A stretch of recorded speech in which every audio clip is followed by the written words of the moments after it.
just to start it from the now. One thing he didn't mention here, the hadith about the intention. When it comes to wudu, hadith of intention comes in every single chapter, because nothing is accepted unless it's with intention. If you don't have intention, if someone has janaba and then he takes shower, but with no intention to take shower for janaba, like someone has janaba, or Friday, he goes and takes shower. He didn't know that he has janaba. He forgot about it, or he didn't know it was Friday. He didn't do it because of Friday.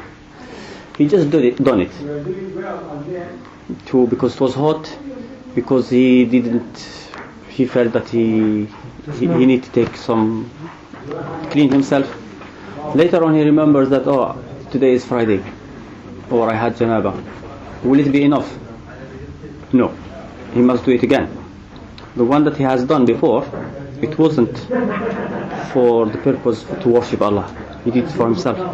So intention is very important here. Now, for wudu as well, you have to have intention. The only people who say you don't have to have intention is the Ahnaf, Abu Hanifa and Awza'i. Say you don't have to do intention to have intention for wudu.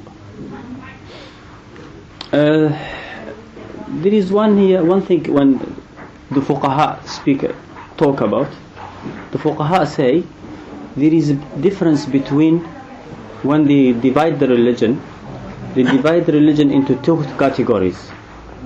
They say this is maqasid and this is wasa'il. What is maqasid means? Maqasid is the thing that you do for itself. You are doing it for itself, like prayer. You do prayer for prayer, not for any other reason. They divide it into two categories. They say this is maqasid. The other wasa'il, wudu. They say you don't do wudu for itself. You do wudu because of the prayer. So if there is no prayer, no need for wudu. Dividing the religion into these two categories is wrong. Yes, wudu is not for you do wudu sometime just because of the prayer, but you do it because Allah ordered you to do it, and therefore you have to do it with intention. If you don't have intention for that, it's invalid. It's not accepted. The Ahnaf here, when we come to usul al-fiqh, we have spoken about this usul al-fiqh that they come up with, like masail, maqasid, this stuff that has no basis in religion. But the Ahnaf, they stood with their rule, and they said even wudu you don't have to have intention. The others said no. Even the Hanafiya contradicted themselves when it comes to tayammum. They say no, you have to have wudu, you have to have intention. If you do tayammum, so what is the difference really? Nothing in Sharia, nothing that Allah has said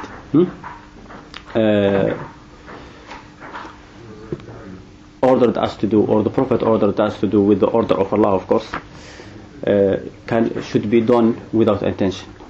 If someone says, okay, what about someone is in the toilet when he do istinja, clean himself, then what if he doesn't do intention? If he doesn't do intention, he is wrong. You have to have intention, because you have everything that is from religion. You have to do it in a specific way. You will have to have intention when doing it. Then if someone asks, okay, if someone doesn't do istinja, clean himself in toilet the way Allah ordered, will still his prayer valid? Because we say if he doesn't do wudu the way Allah ordered with the intention, his prayer is invalid. You understand? because he didn't do wudu, and he is praying without wudu. What he has done, he's cleaning his hands and face and feet. He didn't do wudu. That the wudu that Allah will not accept prayer except with. That wudu has to have intention. But if someone has dirt on his hand or everywhere on his body, he must clean it in a specific way. You can't clean any dirt from your body except with water. If you don't do it with water, let's say with any liquid, then you have done something haram.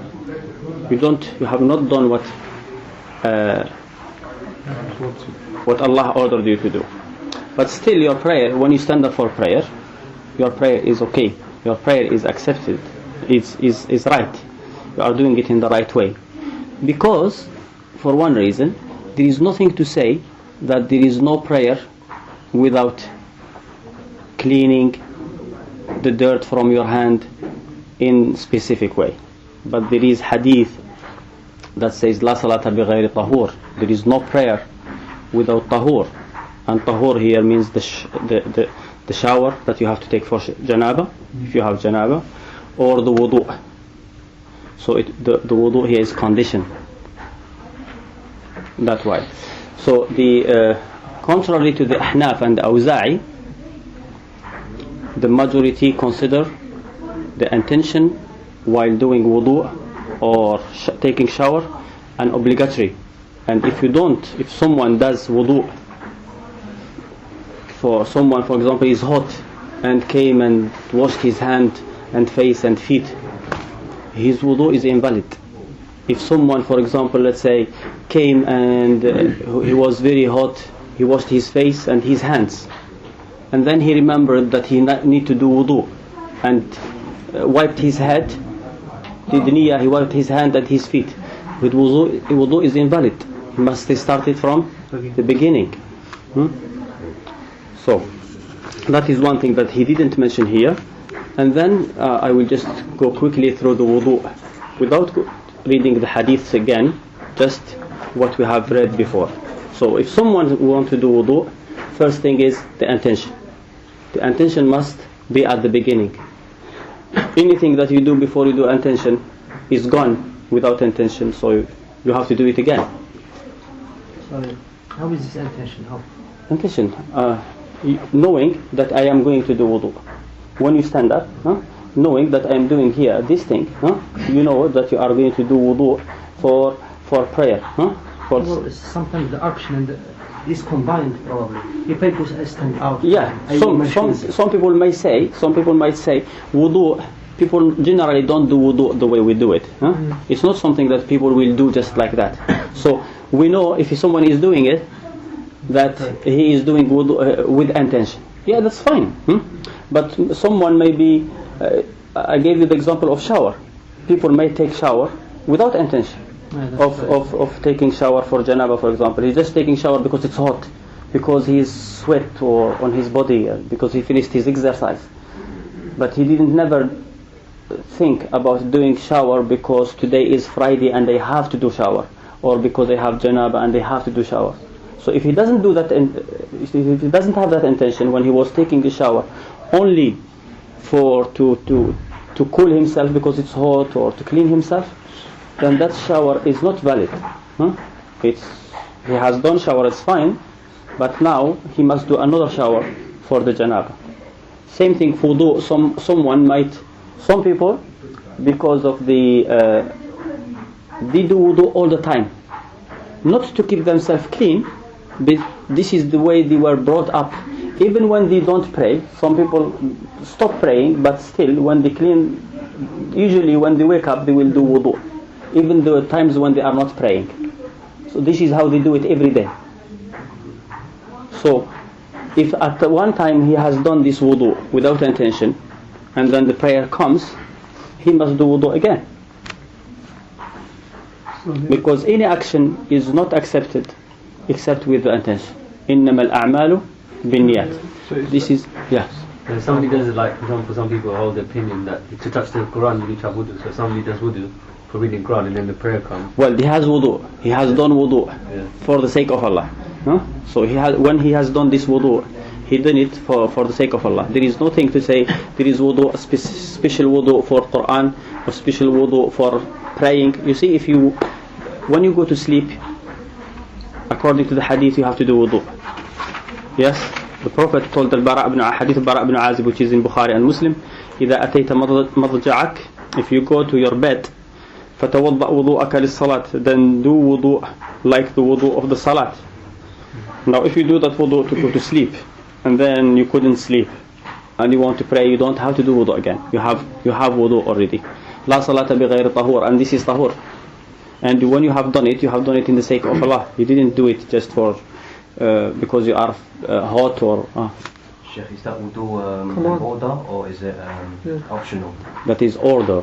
So you Can you see that the wudu, the order? Before you go إذا أتيت مضجعك, if you go to your bed, فتوضأ وضوءك للصلاة, then do your wudu like similar to the wudu of salat. So it's a command. It is a command. It is a command even if someone is in janaba. You see, Umar ibn Khattab asked the Prophet. This is one hadith of al-Bara ibn Azib. Umar ibn Khattab asked the Prophet, Ya Rasulullah, ayanamu ahaduna wa huwa junub? Can any of us go to bed, sleep, when he is in state of janaba? See, state of janaba. He said yes, if he does wudu. So if he does wudu, he can go to sleep. But if he doesn't, he can't. So, with hadith from Bukhari, yes. Both hadith are in Bukhari. Which chapter? Book of wudu and ghusl. Okay. So before you go to sleep, you have to do wudu. Yes. And we're sinning if we don't. Well, it's an order from. It's an order. It's clearly an order. And an order from the Prophet is wajib until you have something to show that it's not. As now for the wudu, there is nothing to show when you go to bed. There is nothing to show that it's optional. The hadith of about the taking the wudu, doing the wudu after the janaba, if you want to, there is one in Ibn Hibban added this, if you want to. This narration is da'if. And then there is another hadith in Abu Dawud from Aisha that the Prophet used to be in state of janaba and sleep without touching water. That's weak. Yeah, this hadith is weak because it's some people may. This hadith is narrated by two people. Sufyan, not two people, many, but we have two important here. The Sufyan Thawri from Abu Ishaq Sabi'i, and another narration from Zuhair ibn Muawiyah from Abu Ishaq Sabi'i. Yeah, Abu Ishaq ibn Sabi'i himself is mudallis. Sufyan Thawri himself is mudallis as well. He narrated this hadith from Abu Ishaq and he said that the Prophet didn't touch water. Zuhair ibn Muawiyah said that he used to touch water. He used to do wudu and sleep. Then they said Zuhair ibn Muawiyah is trustworthy, but Sufyan Thawri is more strong. He is more trustworthy than him. He is well known and a big hafiz. The thing is here, that's true, but we don't have to forget that Sufyan Thawri is mudallis and he never said. So his hadith is weak anyway, even if he was not contradicted by Zuhair ibn Muawiyah. Sorry, the last thing. When you say sleep can be any time in the day to sleep. If you sleep there is nothing to say here sleep during the night or day. Okay. As long as you go to your bed, not sleeping anywhere else. When you go to your bed, Somebody else's bed, somebody else's house or something like that. The Prophet said, you see, someone else's house, when you go to sleep on that bed, that will be your bed for the time being. That is your madja' for the time being. You understand? But madja', when you go to a bed sleeping, it's not like it's not like someone who is sitting on a sofa, or this is, you don't call this madja' or bed. Yes. You see, now we know, and before we didn't know, and we went to sleeping without wudu, Yeah. So Khair, inshallah. I can discuss this with you later. You see, when you don't know, we can go through this. We are not talking about sleeping now and wudu for sleeping. Inshallah, see you there, and we can go through this hadith again and see what are the different opinions about it, and you can make your decision whether to do wudu or not.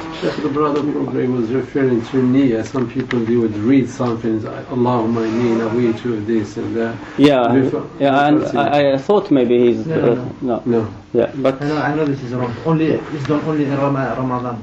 Yeah. I think so. No, even Ramadan there is nothing about it. Sorry. It's not question Hajj. You mean? Hajj, Yeah.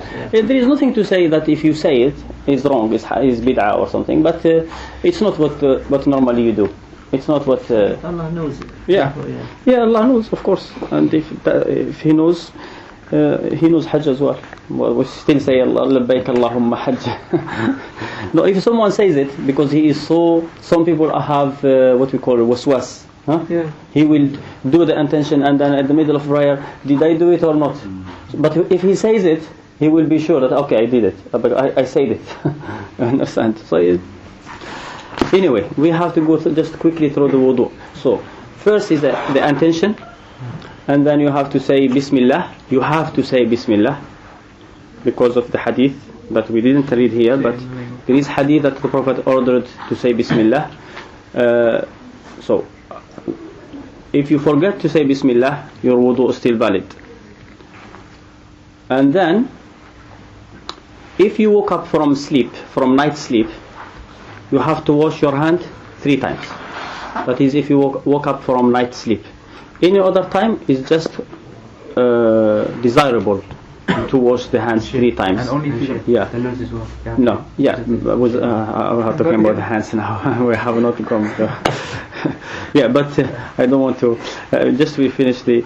Now washing the hands 3 times is only if you are going to put your hand in the vessel, even at night time. Because if you are not going to put your hand in the vessel, then it's not an obligation. Then washing the mouth and the nose. The nose has to be 3 times. The hands, like the hands. If you woke up from night sleep, it has to be 3 times. You can't do wudu one time. But if you woke up from night sleep and you want to put your hand in the vessel, then you have to wash your hand 3 times. Then washing the mouth 1 time, it's fine. And then you have to wash your nose 3 times if you woke up from night sleep. In the hadith in Muslim, it only states the nose, not the hands or the mouth. Yeah, it doesn't. The whole religion don't come in one hadith. So that hadith speaks about the nose 3 times, and then there is another hadith that speaks about the hands 3 times. If you say, I'm not going to do the hands 3 times because I read the hadith that speaks about the nose 3 times only, the person who read the hadith of the 3 times the hand only, he will say, I'm not going to do the nose because I read only the hadith that speaks. I have read both hadiths, so I have to do both of them. So you do 3 times, you wash 3 times your hand, and then your mouth 1 time or 3. It's desirable, best thing to do it 3 times, but you don't have to. As for the nose, you have to do it 3 times if you woke up from night sleep, and then you wash your face. 1 time is an obligation, 3 times is desirable. And then washing the hands, preferably after the elbow. You pass the elbow, preferably you cover the elbow as well. You start with the right. It's better to start with the right than the left. So what do you mean wake up? Wake up just open your eyes like this, or just wake up to go to the toilet? No, if you wake up from night sleep, well, I mean, if someone now I had wudu and I am talking here and I want to do wudu again, I don't have to wash my hands 3 times because I didn't wake up. I am awake already. But if I go to sleep and then I wake up, then I have to wash my hands 3 times before I put them in the vessel. Because the Prophet said, إِذَا قَامَ أَحَدُكُم مِّن نَوْمِهِ, if someone wake up from his sleep, and there is hadith that says night sleep, then he must wash his hand 3 times before putting them in the vessel, because he doesn't know where his hand has spent the night. And then the hadith of the Prophet, that where he said, if someone wakes up, the shaitan will spend night up the nose of someone who sleeps. So when he wake up, he must do istinshaq 3 times. He must put water and take it off from his nose 3 times. That way. Yeah, and then wiping the head, part of the head will be enough, because wiping doesn't mean to everything. But the best thing is to do it this way, and come back. And the ear as well. Washing the ear as well, wiping the ear with the head after you have finished the head. And then the feet. Washing the feet up to the ankles. And today, inshallah, we are going to talk about wiping the feet as well. Now, there is a dua after after you finish the wudu, if you want to say it. I thought you said the hadith about going above the elbows was da'if, and also you said there's no dalil for the ears. I think that you have you didn't really hear everything what I said. I said there is nothing according to the Arabic language there حتى إلى المرافق doesn't mean that you have to cover the elbow. And that's why I said it's better to cover the elbow, because of the action of the Prophet, because he used to cover the elbow, and he said that my ummah will come the day of judgment غُرًّا مُحَجَّلِينَ, they will have these marks, and this cover, meaning to cover the elbow, to make it high. This is how Abu Hurairah described the wudu of the Prophet, that he used to cover the elbow. And doing the wudu of the Prophet is better. Imitating the wudu of the Prophet is better, rather than just following the ayah. If you follow the ayah, you just have to do certain actions, yeah. But the Prophet have done, like the ayah doesn't say wash your face 3 times. Yes, but the Prophet used to wash his face 3 times. The ayah doesn't say you have to wash your hand, that you can you wash your hand 3 times before you start in the wudu. But the Prophet used to do it.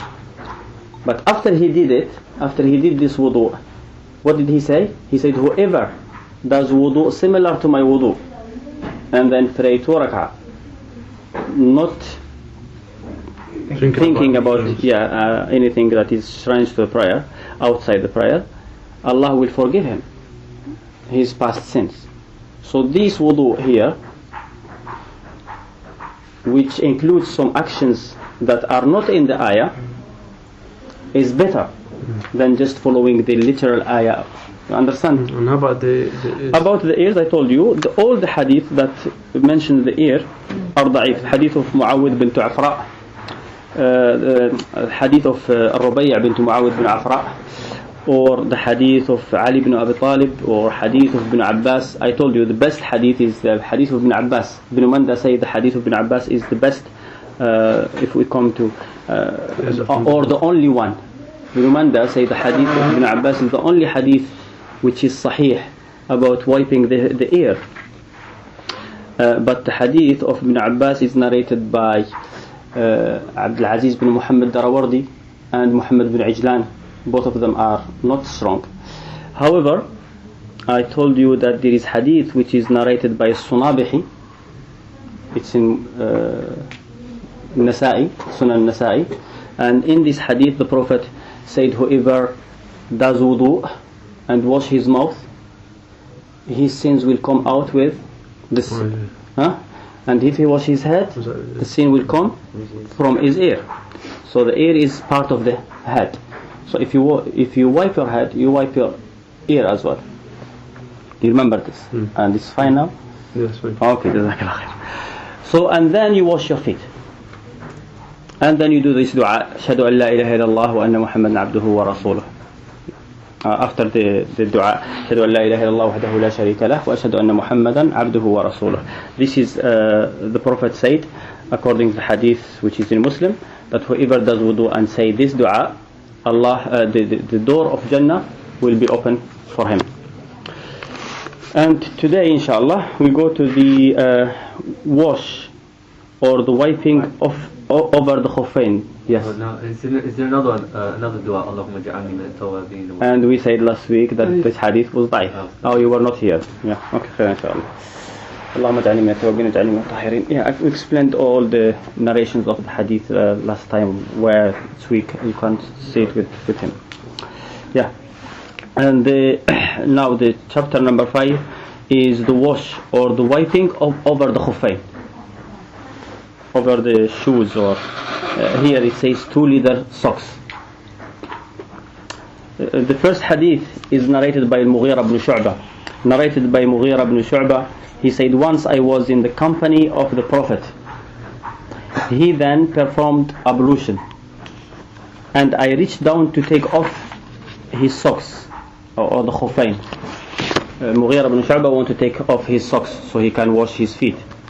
He said, the Prophet said, leave them, for I have put them on in a state of purification. Now, this hadith here, it's hadith Bukhari and Muslim, but I would like to, some people, because of the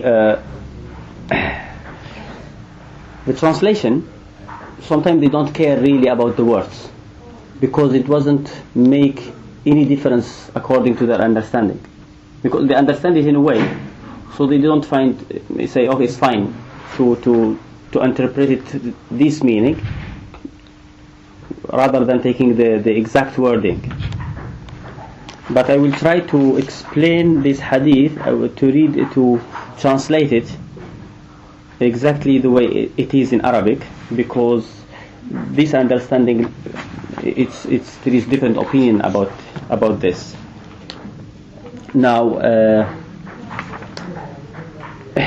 he said, leave them, for I have put them purified. So when I put them in the socks, they were purified. They were clean. Meaning they were clean anyway. But the right word is tahiratain, purified.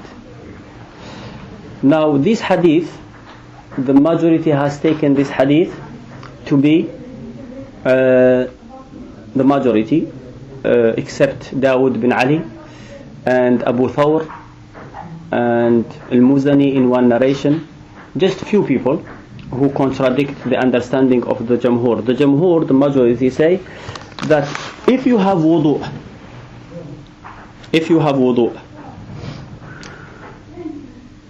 and after you have finished wudu, you put your socks leather, then later on, if you lose wudu, you can wipe over the socks. If you put your socks after you have done wudu. Even the majority here now they divide into 2 different opinions. Some of them say, if you have done wudu fully, up to the right feet, and then you wash your feet, right foot, you wash the right foot, then you put the socks, and then you wash the left socks, and then you put the shoes or the socks. Or they say, some of the majority say you have to take them off and take the wudu now fully. They say because when you put the first socks, you didn't have full wudu. The others say no, it's fine, you can do wudu. This is the majority, the saying of the majority. These few people I mentioned earlier say no, it has nothing to do with wudu. They say as long as when you put your feet inside the socks, you had no any dirt on them, dirt that you can see, like someone urine on your feet or any kind of dirt, then it's fine. You can wipe on this socks. So the other will say, okay, what means that the Prophet said that I put them in the socks purified? If you say that as long as it has no dirt on them, definitely the Prophet will not put his feet in. It's like meaningless. He doesn't need to say that I didn't put, when I put them in the socks they were not. It's meaningless. That is not true. Why? Because I think the majority here, I will go with the opinion of these few people. Why? Because there is nothing except purified or dirty. There is nothing in between. Is it true? It's either purified or not purified. And we all know this hadith of Abu Huraira when he was walking in Medina and he met the Prophet. He met the Prophet, so he sneaked away. He left. He didn't want to meet the Prophet. Later on, he went, took shower, took a bath, came back to the Prophet, and the Prophet asked him, "Where have you been?" He said, "I met you. I was in a state of no purification. I didn't want you to meet you in that way." The Prophet said, "Inna al-Muslima la yanjus." The Muslim doesn't become impure. So Muslim is always in state of purification. If he is in state of purification, this person is in state of purification, that means his head is in state of purification, and his hands are in state of purification, and his feet are in state of purification. If he is not dirty, that he is purified.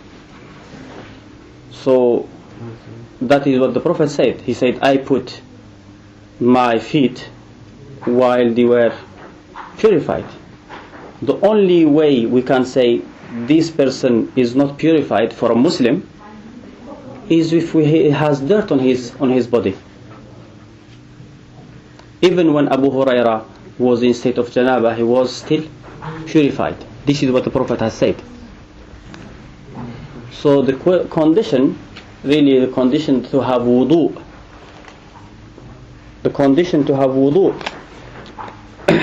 while when you put the socks on, is not really strong. And there is hadith here, Assalamu alaikum, does the wiping over the socks mean women may wipe over their hijab scarf when wiping the head in wudu? The wiping over the scarf actually is similar to wiping of the Prophet did wipe over the scarf and over the imama. The hadith of Al-Mughira ibn Shu'ba in Bukhari, that the Prophet wiped over his imama and khuffain, and the hadith of Bilal in Abu Dawud and Musnad Ahmad, that the Prophet wiped over the scarf, khimar. And there is, yes. Does it have to be a specific style of the way it's done? Or no, it doesn't have to. It doesn't have to be initiated. Yeah, but it doesn't have to be, because the head, Allah subhanahu wa ta'ala, when He said wipe over your head, He didn't say like the way He said about the feet, to wiping up to the ankles. So the shoes have to be up to the ankles. But the head, even if it's not covered fully, you still can wipe over the head. Over the scarf on the head, of course. If you wipe over the scarf, you have wiped over the head. The Prophet did wipe over the head, and it's man and woman, the same thing. The religion is for man and woman. Yeah. Would it be in the same way as you said? I mean, I'm not trying to use chaos, but I'm just asking. Is that, you know, you say you put the socks on in a purified state? Yeah. Would you have to have the scarf on Unpurified side. Before and then when you break your wudu, then That's what they don't say here. They don't say this. They don't say this. So here they didn't dare do that qiyas really, but they don't ask. They don't make it a condition. Of course, for those who accept it, because some of them will say actually that you can't do wiping over the scarf unless you do part of the head first.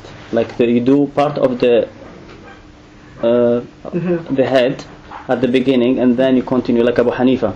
He say at least three fingers at the beginning, and then for him, even if you don't have scarf, wiping over the head will be just 3 fingers. The thing is, wiping is not necessary to wipe all the area. It's not like washing. So but just to not confuse this person who is asking, does the wiping over the socks mean women may wipe over their hijab scarf? No, it doesn't. It's not because of the hadith of the wiping of the socks. It's women may wipe over their scarves because it's allowed. Allah subhanahu wa ta'ala allowed us to wipe over our head, whether it's covered or not.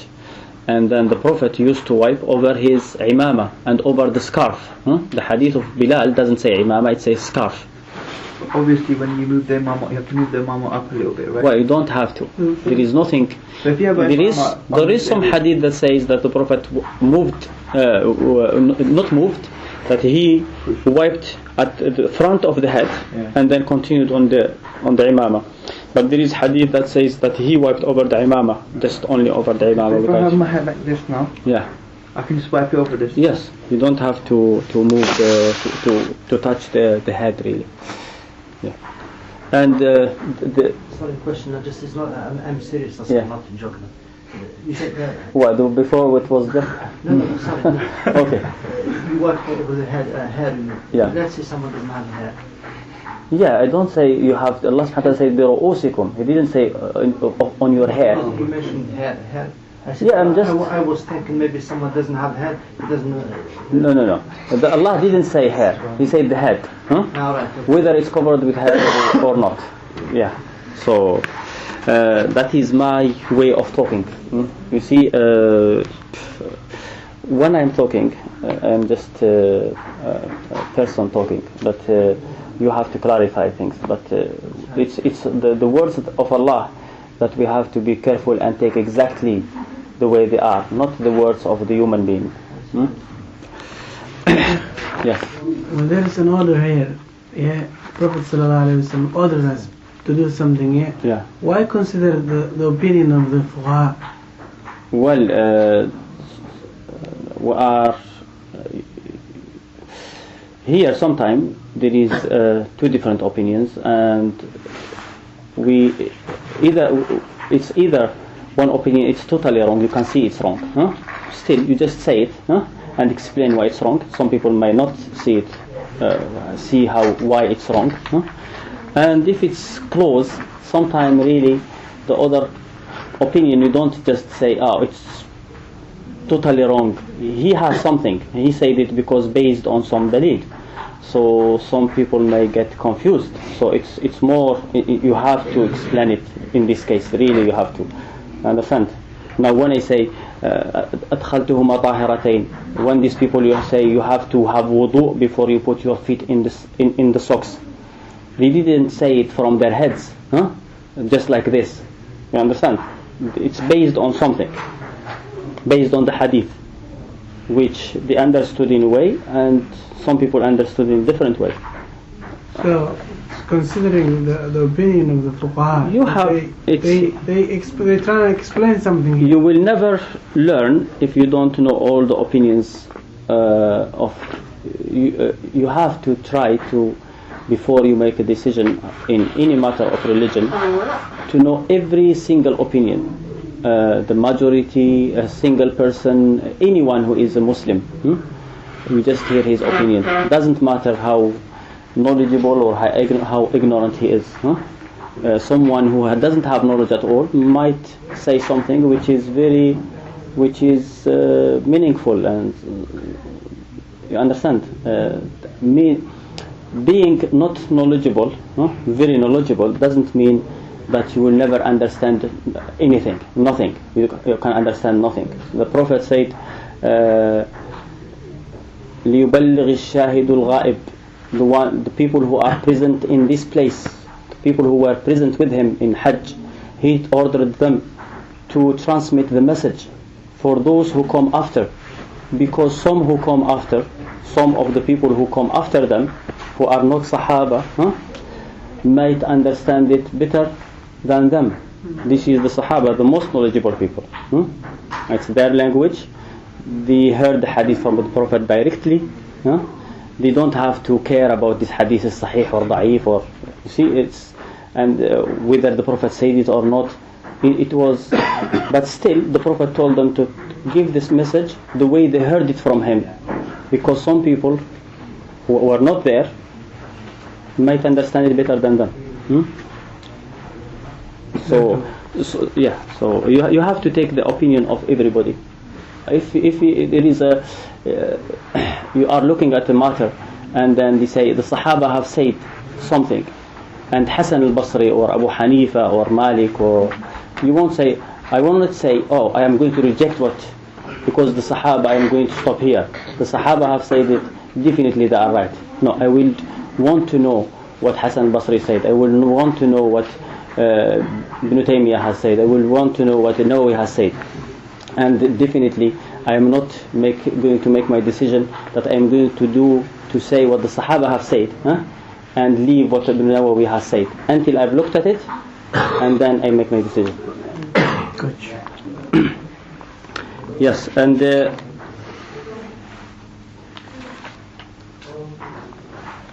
so that was about the putting the feet inside the socks while purified. If you have any question about that, or I go to the next hadith. Yeah. Do you think the purification is like cleaning from, example, from urine? Because we have a hadith, the people are gonna get punished about the urine, Yeah, but here it's question of, we are talking just about the feet. When you put the feet, he said, I put my feet in the socks while purified. So this is here where the difference of different opinions came. Some say purified mean having wudu. Some say purified meaning not having najasa on them, not having any dirt on the feet. You understand? But taking wudu is the same. It means not having the dirt. Yeah, but we are talking just about the feet here. Yeah, what I'm saying. Same. I'm talking about the feet. Yeah. So this is the different opinions. The other, everybody else understand it. So I can try to explain to the brother. What I'm saying, taking wudu. Yeah. It means, it's not having the dirt. Yeah, not having dirt on the feet. It's the same thing. Yeah. No. The Prophet said, I am not going to take my shoes off, because when I put my shoes inside the socks, or when I put my feet inside the socks or inside the shoes, they were purified.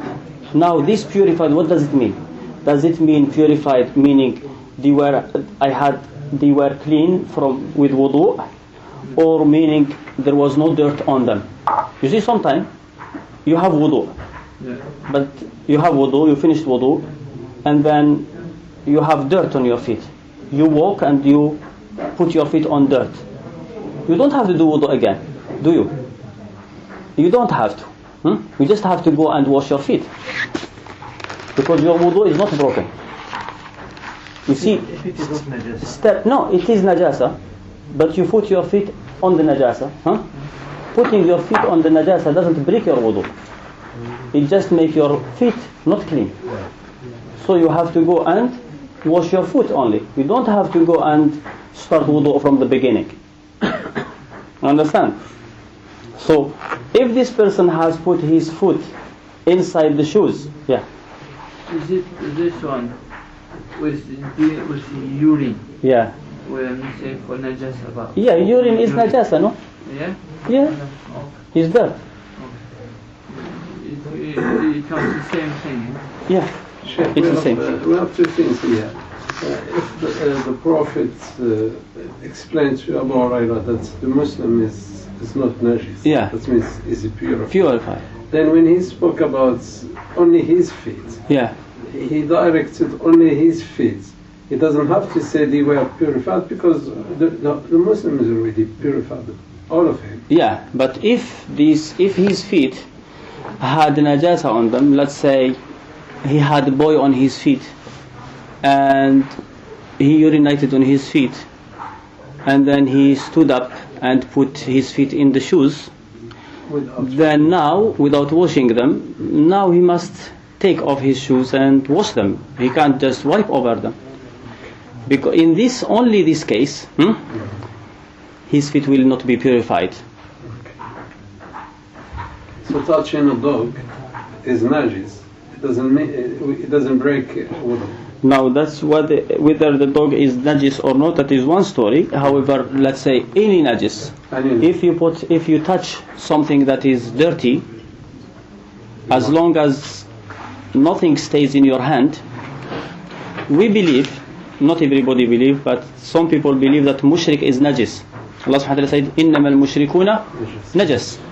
Now if you touch a mushrik, anything from this mushrik, all this mushrik najis, meaning everything in him is najis, including his sweat, including his saliva, including his blood.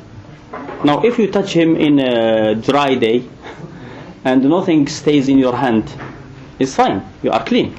You touch dirt touching a clean, you see, if someone is pure and he touches dirt and someone tell him, oh, now you are dirty, why not the opposite?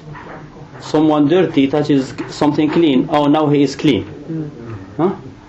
But the pure person, when he touches something dirty and that dirt stays in his hand, he must wash it. Part of the dirt is dirty. So when you touch someone, a kafir, and he has sweat in his hand, you have to go and wash your hand. But this is not the opinion of the majority, I know. But if I touch him and it's dry, he has not, and nothing is left in my hand, it's fine. There is nothing to say to wash in this case. The khuffayn, yeah. Does it mean the socks? The khuffayn, we will talk about this inshallah, because the khuffayn normally is the ones that are made of jild, of leather, the leather socks. The jawrabain are, but inshallah, if it doesn't mention it, we will talk about it anyway inshallah at the end. And then he said al-arba'a, except Nasa'i. Al-arba'a mean Abu Dawud, Nasa'i, Ibn Majah and Tirmidhi.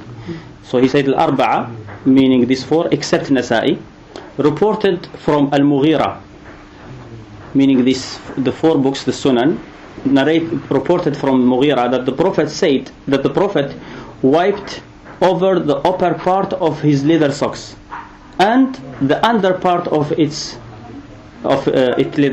leather socks. And he said there is weakness in its chain of narrators. So the hadith, another hadith from Al-Mughira ibn Shu'bah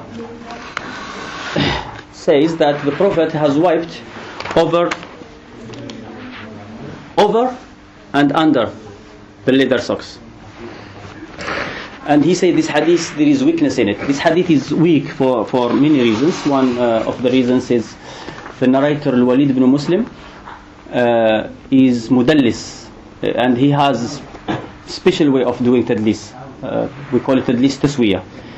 If Al-Walid ibn Muslim narrate a hadith and he doesn't say haddathana from the beginning to the end, his hadith is rejected, because he will take, what he will do, he will take chain of narrators.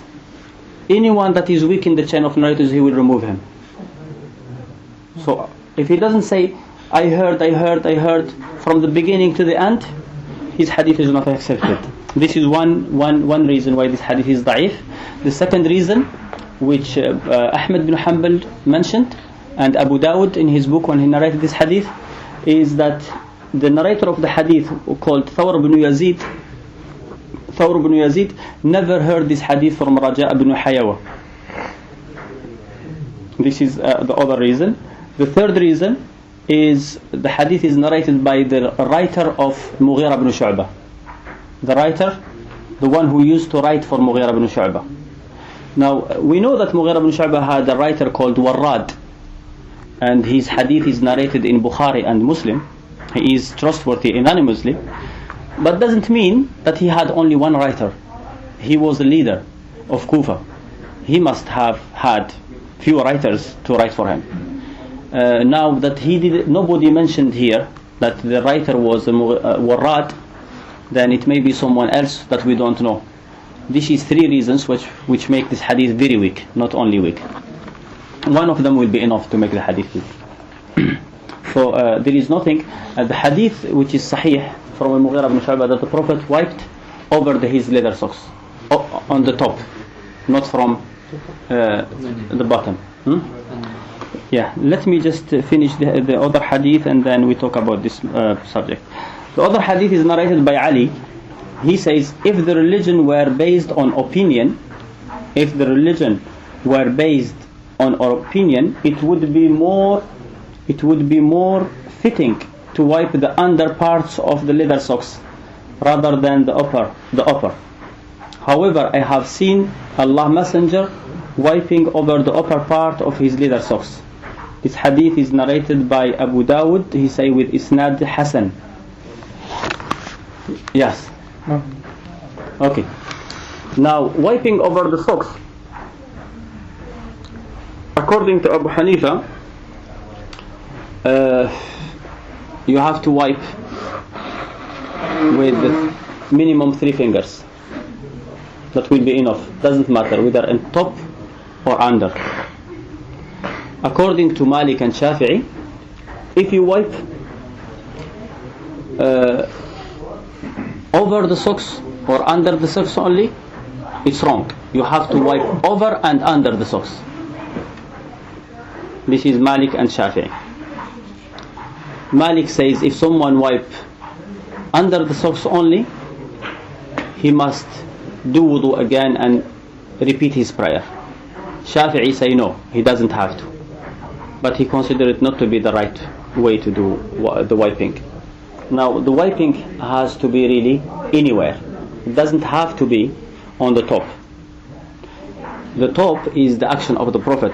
Allah ordered us to wipe on the foot, and Allah subhanahu wa ta'ala, the Prophet was not what we call mutakallif. I don't know how to explain this word. Mutakallif is to do something unnecessary, which is not really necessary. Huh? Not really extreme. To go to do something excessive, which is not really necessary. Huh? Excessive. You do some, like now, to do the wiping. You have to. You can wipe anywhere, and someone will go and lift his foot and to the sink. Yeah, no, lift his feet to reach the under the feet. You have to lift it. It will be like excessive, extra, unnecessary work when you can do it just on the top. But if someone does it, the wiping of the feet. Allah subhanahu wa ta'ala said wipe over the feet. So wipe the feet. So you do it on the top, underneath is fine. You do it with 3 fingers or 1 finger, or doesn't matter. Wiping, you don't have to do all the area. So where did Abu Hanifa get the thing about 3 fingers from? Well, that is just an opinion. No dalil. No. When it's the same as the wiping, you just wipe a piece, you don't have to go. Yeah. Let's say someone want to wipe someone who is wearing socks, shoes that don't cover the ankles. So you don't have to wipe. You can't wipe over these shoes. But he is wearing underneath socks. So what you do, you just wipe the area that you can. You don't have to open your shoes. Just put your finger inside the side, at the side, for example. because you can't reach the top of the feet if it's tight, but you can reach the side. So even if you just wipe this bit? No, that is, I said this area. Okay. This is the area that has to be from the ankle down, not up. Now you get these socks that are below the ankle. Yes. Can you wipe them because they're below the ankle? No, you can't. You can't have to be above the ankle. It has you to get go these low ankles. Yeah. What if you pull it up? It has to be up to the ankle. Yeah. At the time of wiping, it has to cover the ankle. the ankle. If you take them off later, that is a different story. We'll talk about this inshallah. Yeah. However, the hadith of Ali ibn Abi Talib here, we didn't speak about the isnad. He said the isnad is Hasan. This hadith is narrated by. The reason why he said it's Hasan because it's narrated by someone called Abd Khair al-Hamadani. Abd Khair ibn Ma'in said he is thiqa. Al-Ijli said he is thiqa. And some people spoke about him, but they didn't really bring any proof. So the man, he is thiqa. His hadith is sahih. However, there is another reason why the hadith will not be sahih. Is because it's the narration of Abu Ishaq Sabi'i. Abu Ishaq Sabi'i is mudallis. Shu'bah said he is mudallis. And even the narrator from him, A'mash, is mudallis as well. So that reason will make the hadith not Hasan, but da'if, weak. The other hadith is about the timing. The hadith is about the timing, for how long.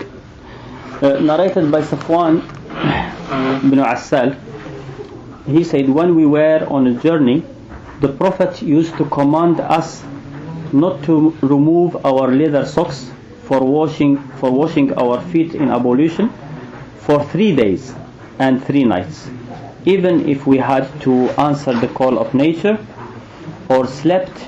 However, in case of janaba, he commanded us to remove the leather socks in order to take a complete ghusl. This hadith is reported by An-Nasa'i and Tirmidhi, and the wording of At-Tirmidhi, he and Ibn Khuzaymah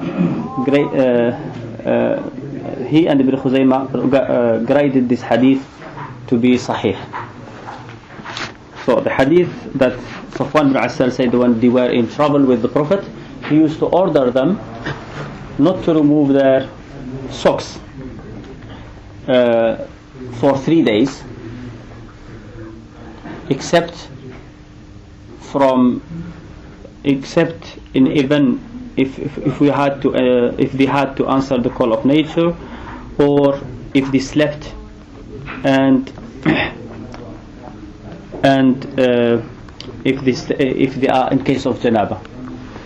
This hadith is the narration of Asim bin Abi Nujud, Asim bin Bahdala. Some people said he is thiqa, few people said he is thiqa, and many said that he is weak. So that's why some people consider this hadith to be Hasan. The truth about Asim bin Abi Nujud, Asim bin Abi Nujud is this narrator of Quran, the man who narrates Quran. You see, when we read Warsh from Asim, Nafi' and Asim bin Abi Nujud, this is the man who narrates the Quran. We take Quran from him. He is trustworthy when it comes to Quran. But most of these people who memorized Quran a lot were weak in hadith. Him and Hafs bin Mughira. Doesn't it make people get doubt about? No. They were so involved in reading Quran, so involved in Quran that they were making mistakes in hadith. They didn't really. They put no effort. They find it difficult. But in Quran they were like the top. Quran didn't come from one person. It is like generations after generations. Just when we say the narrations, specific narrations like Warsh and Hafs, like Warsh, it comes from this person. But the Quran is it's not from one person. So there is no doubt about Quran at all. This hadith is ضعيف, and there are some similar hadith like this that are ضعيف as well. I just read them first and then inshallah we go to the understanding of the hadith. The following hadith is narrated by Ali, the Prophet, and look at this hadith, because in some books will say this hadith Ali narrated, Ali said, the Prophet has said. Yeah, many books of fiqh will mention like this: Ali said that the Prophet has said. But the hadith which is in Muslim is not like that. Ali, narrated by Ali, the Prophet fixed. You see here, it's not the saying of the Prophet. It's Ali who is saying. Narrated by Ali, the Prophet fixed the period of masah, wiping over the leather socks, for 3 days and nights for traveler, and 1 day and a night for the resident person in town. This hadith is reported by Muslim.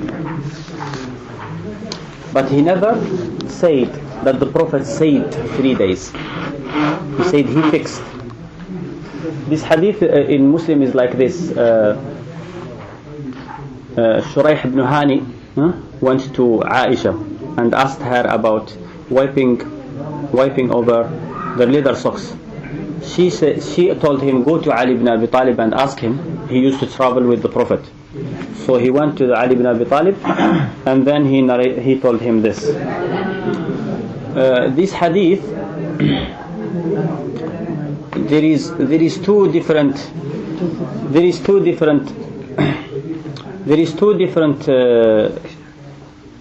opinions about this hadith. Some say that this is the saying of the Prophet. Some saying that this the saying of Ali ibn Abi Talib himself. Like Ibn Abdul Barr say this hadith. Some narrate this hadith to be like mawquf, not marfu'. Some, when they narrate this hadith, they say Ali ibn Abi Talib said 3 days for the traveler, not the Prophet saying. So it will become just the saying of a Sahabi. But some say the Prophet.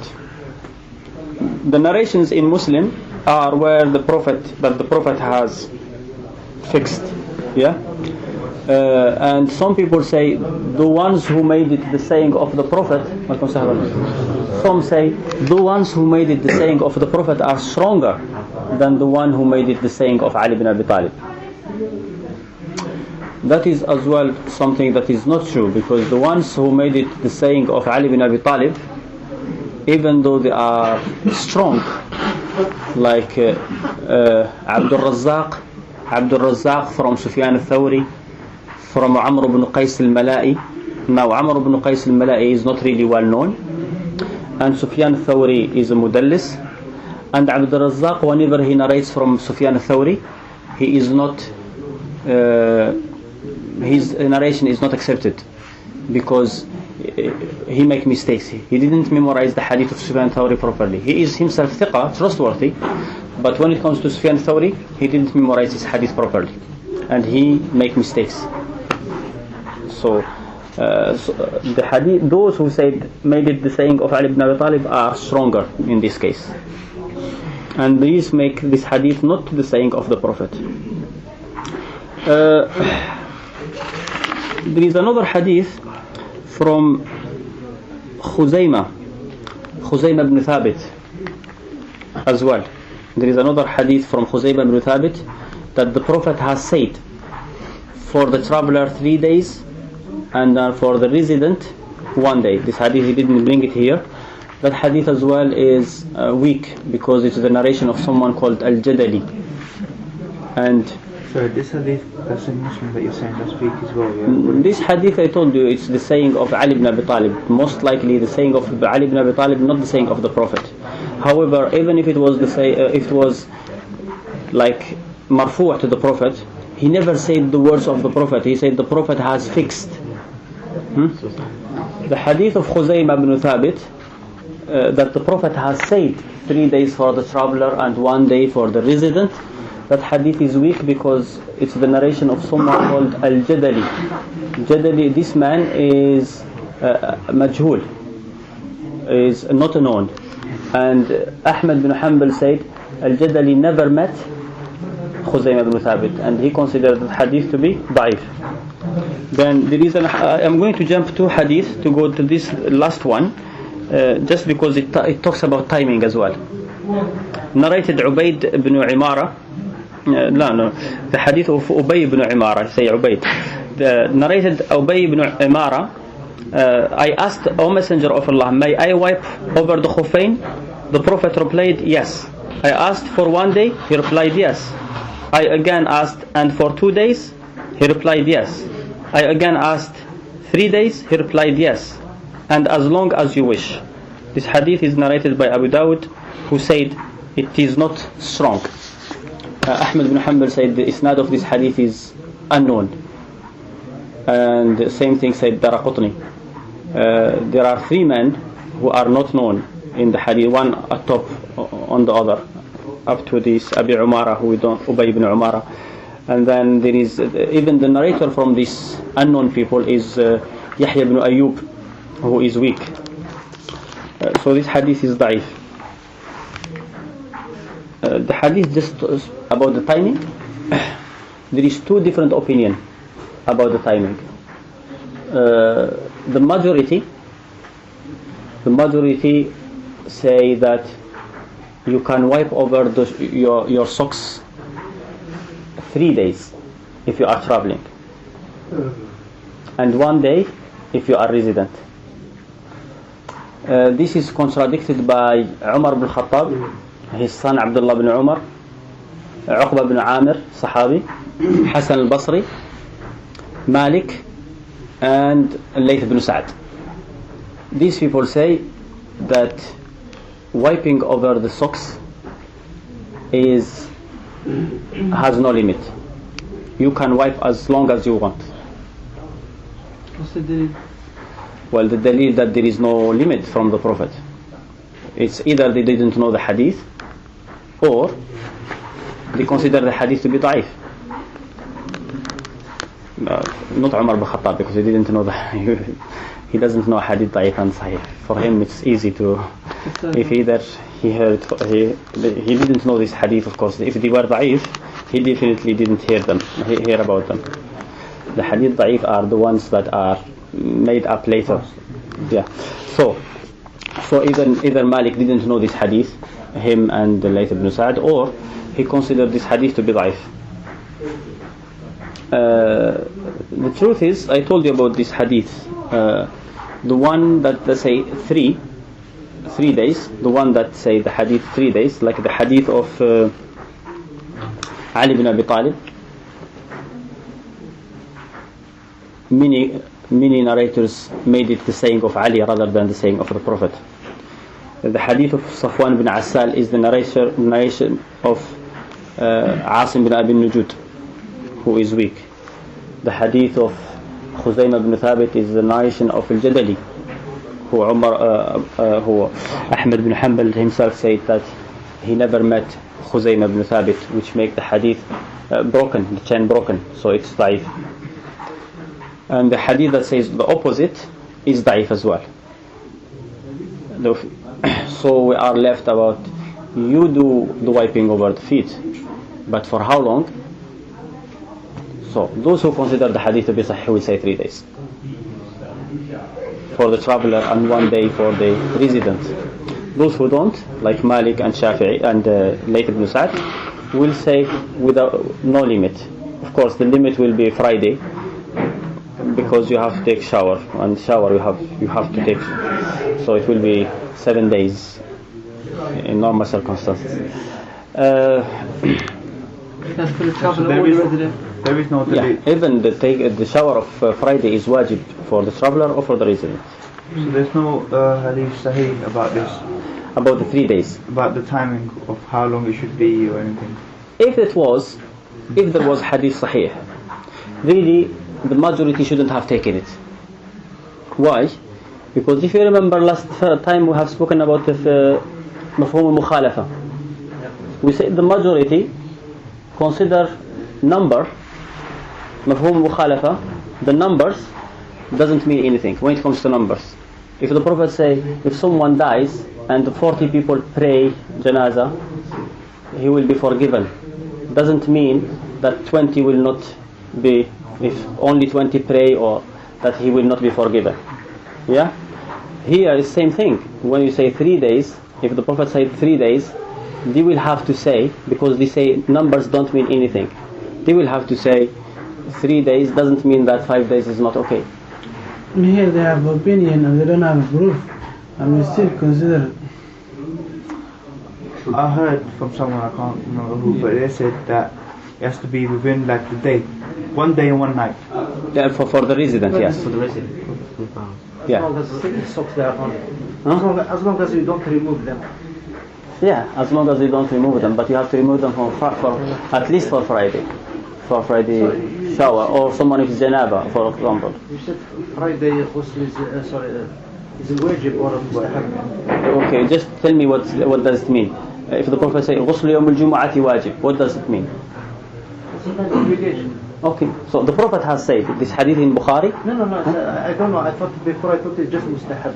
No. So it means you can make it on Thursday. No, you have to do it on Friday. However, if you don't do it on Friday, you have to do it on Saturday. Because there is another hadith that says that it's Allah right that to do a shower once every 7 days. So if you do it on Friday and then you don't do another shower, which is until Friday, and you missed it on Friday, then you have to do it on Saturday, because it will be 8 days. If you don't do it Saturday, you have to do it on Sunday, Monday. And we will continue inshallah next week, because there is adhan now. So every hadith talking about 3 days, which have that 1 day is biased. Yes. Allahu Akbar, Allah.